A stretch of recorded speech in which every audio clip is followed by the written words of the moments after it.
Yeah. What are the three dangerous trends related? Yeah. May I ask you a comment after since he won the election? Yeah. Well, I mean, the most important issue that's been discussed here by almost every delegate is where artificial intelligence is going.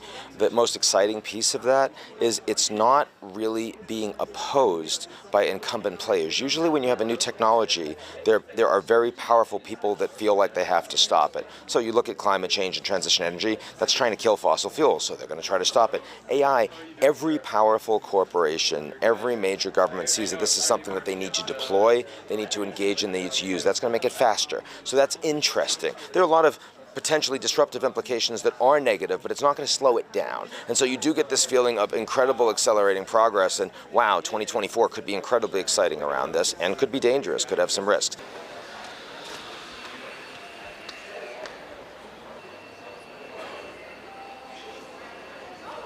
The most important geopolitical relationship in the world, ever since I've started coming to Davos back in 2009, is the US-China relationship.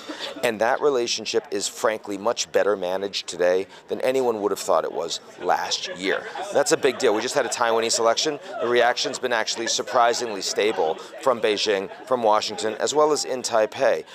And the Chinese are here in force, and the Taiwanese premier has been excessively solicitous to the business community. They're trying to create some stability. They're trying to ensure that the CEOs, the industry leaders, the financiers that are here at Davos actually don't think that China's uninvestable. They want to make sure that they're still a part of globalization and they're not antagonizing the West too much.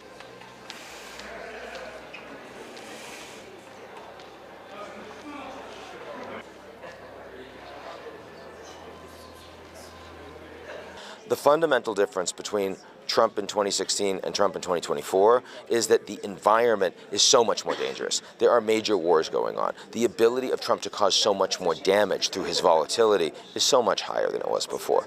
Not to mention the fact that if Trump loses, he's going to jail. So, I mean, the stakes for him personally are so much higher, and therefore his desire for retribution is a very significant motivating factor that really wasn't there in 2016.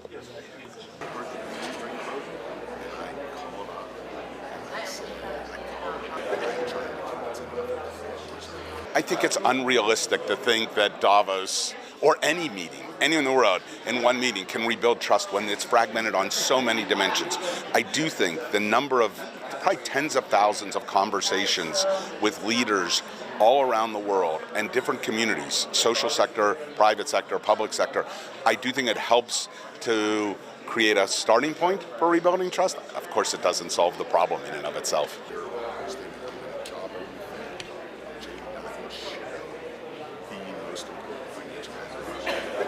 We continue to be optimistic rather than pessimistic about the potential in the U.S. economy and even the global economy.